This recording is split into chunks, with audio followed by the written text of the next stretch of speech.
Good morning, I'm Kaylin, and over here I've got Phoenix with me, my Kaik. And in this video we're going to talk to you about one of the most important parts of switching your life onto a path of enlightenment, onto a spiritual life, into a life that's really going to make a difference for you, and that is shifting your perception. So the most important thing that you need to understand about perception is that perception is about the way you see things, but what you also need to come to understand is how it is that you come to see things. So when we talk about perception, it's a very interesting thing because perception shapes what you see and how you see it. So one really easy example is my bird, like Phoenix here. She, for example, perceives that I'm someone that she's very close with. And so out of everyone in my family, she'll seek me out.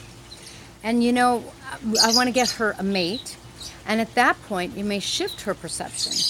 So then she might bond more with the mate, at least that's the idea. And then, even though she's so close to me, even though she never wants to leave my side, that may change.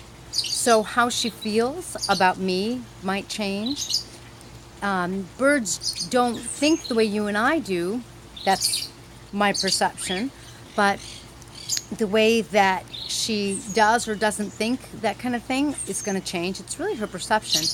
Her behaviors towards me, towards her mate, are going to change. Instead of hanging out with me, instead of wanting to hang out with me like she is now, she's going to want to hopefully hang out with her mate, kind of thing. And she will probably still want to spend some time with me, but her perception of me is going to shift, because all of a sudden I'm not going to be the only one she can bond with. Even though I have other birds she can bond with, Kaiks tend to bond with their same breed, which is very true of all birds. Very few will bond with a different kind of bird unless they are raised with them as babies. And that's because birds, generally speaking, perceive that they need to be with the same kind of bird unless their perception is altered, so that when they're babies, they're raised with another bird, and then they perceive that that other breed is just fine. They perceive that that other breed is a part of their flock. So perception is a very important thing. When we are young and we're being raised, we are raised in certain perceptions. We tend to be taught directly and indirectly, psychologically, mostly unconsciously, but we tend to be taught the beliefs and the values of our home. Now, notice that this has nothing to do with whether we deem those or judge them to be positive beliefs, positive judgments, negative judgments. It's not a statement on whether they're good or bad kind of thing. This is just saying that we are raised under certain perceptions. We take on certain perceptions. You have no doubt heard the saying, drinking until you have rose-colored glasses. That's a really good example to help us understand how very much our perception can shift. Hey, you, my perception right now is shifting on my bird. She just put a hole in my pants. What are you doing? What are you doing, huh? Why are you putting a hole in my pants? What are you doing? Of course, if you're going to have a clear perception of birds, you have to know that they have that powerful beak, which is made for breaking down wood. So you need to perceive them clearly. You need to understand the social needs of a bird, the emotional needs of a bird, so that you can perceive their behaviors and you can perceive them clearly. So that's sort of perfect timing, because hopefully that's a good example for you. Nowadays, most people understand that if you have a bird and you just put them in a cage, another hole? Really? Is this kill my pants day? What are you doing, sweetie pie? What are you doing? Why are you doing that, huh? Why are you putting holes in my pants? I don't want holes in my pants. I don't want that. Nowadays most people perceive that birds do have needs. They are social. They should be engaged and not caged. I love that. Because they shouldn't just be left in a cage. It's a little different. Oh, Phoenix poop. You have to perceive that they poop, and they poop everywhere. My Kaik is fairly well potty trained, so that now she's on the camera. No, come on, let's not stop the video. Come on, Phoenix. I know, it's a battle of the wits. She's fairly well potty trained, but I guess I didn't give her a break, a potty break. So perception is everything. You have to be able to roll with the punches. You have to be able to perceive clearly. In other words, if I get mad at my bird, I might get mad and think that she's putting holes in my pants on purpose. Oh, you flew off. Which would be inaccurate. She's just being a bird. Whether that's good, bad, right or wrong, she's just being a bird. Actually, here's another really good example for you, and I hope that my wild parrot video still gets the point across and helps you understand perception. When my daughter was very young, one of my spirituality students said to me, God, watching you and your husband with your daughter has been such an eye-opener. It's so different.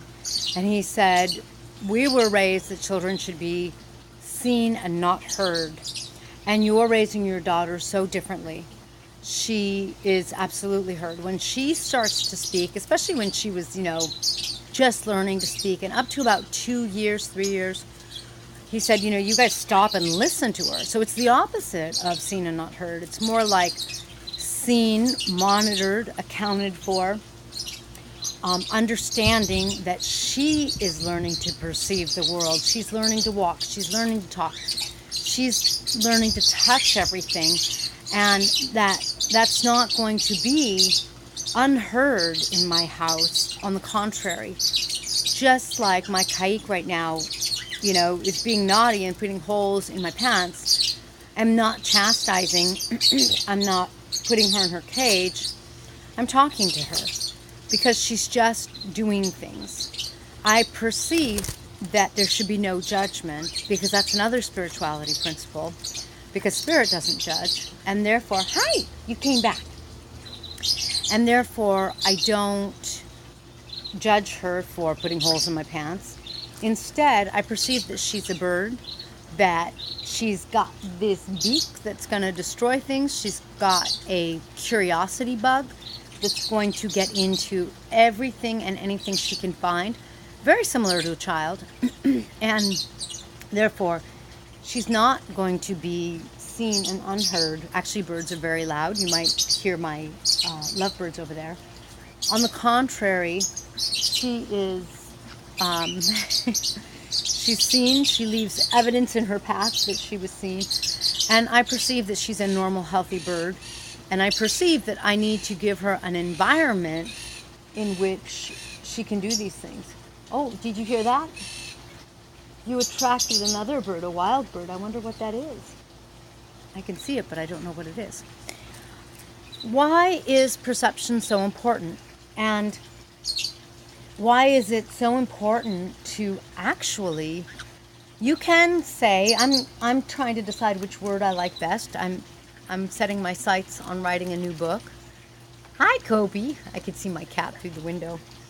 I'm trying to decide whether I want to talk about controlling your perception or manipulating it. And the word manipulation has a bad rap, but the truth is, if you perceive it clearly, to manipulate something is to shift it, to alter it, to mold it, and you need to be the one. It's kind of like you're playing a video game with a joystick or something.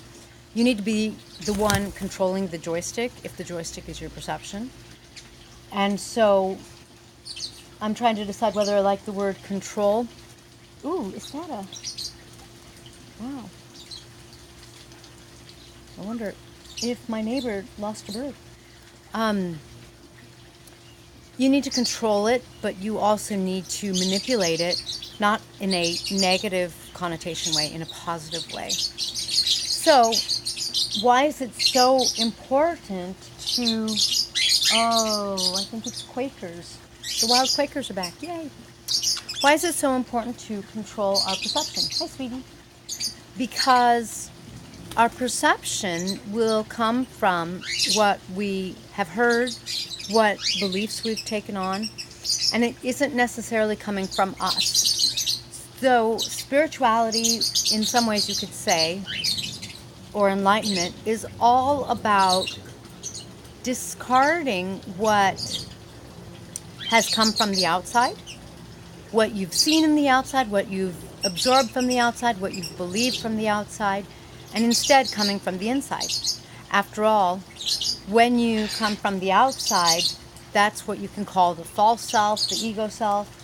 And instead, when you come from the inside, that's when you're tapping into your authenticity.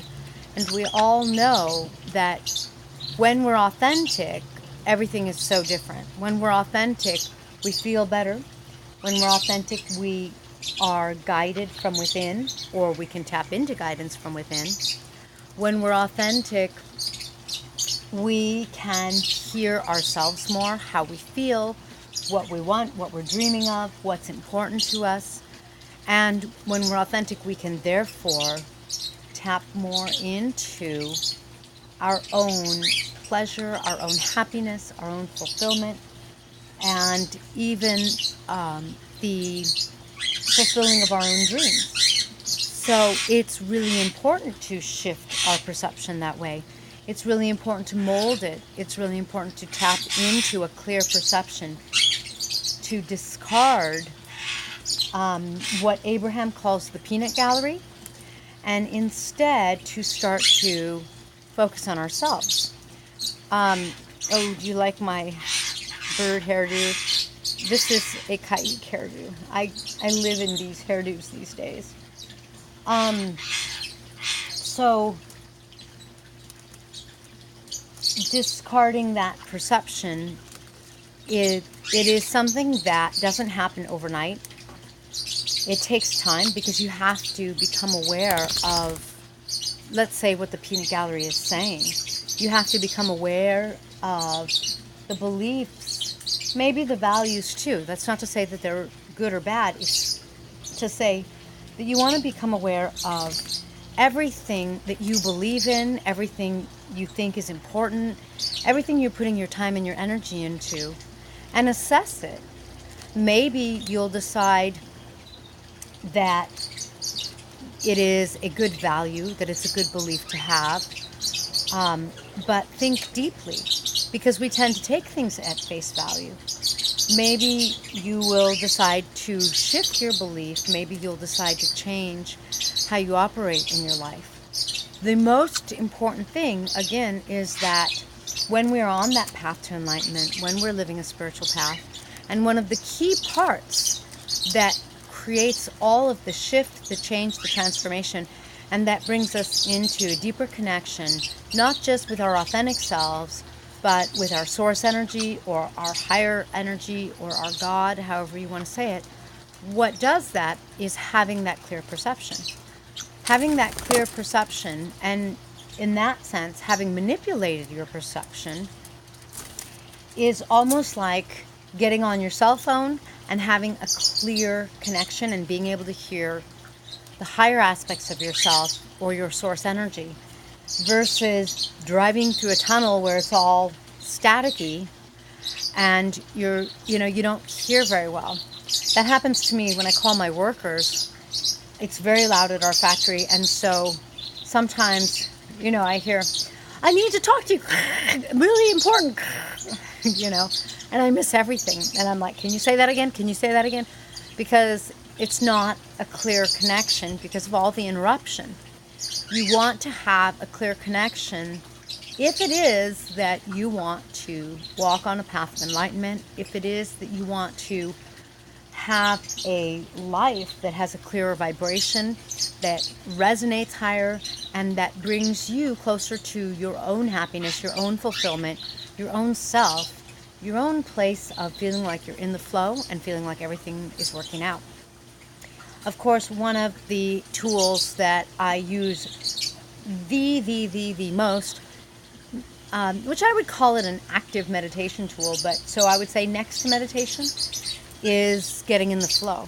And I have several videos on getting in the flow. I have a system on getting in the flow because getting in the flow helps you clear that line, so to speak, so that you can have a clear telephone conversation and connection. So there you have the most important thing, being able to control or manipulate your perception in a positive way, because when you perceive clearly, the world comes more and more into your hands. The world is your oyster, that cliche. So focus on that, however it is that you work on getting yourself a clear perception. It's one of the most important things you can do for yourself and for your soul. It will shift and alter your life, and if you believe in that you have other lives, actually it will affect them as well in positive ways. Thanks for hanging out with Phoenix and I, who's off destroying a plant with her powerful bee. Join us next time and check out my website so that if you'd like, you can sign up for the newsletter and stay in touch. Until next time.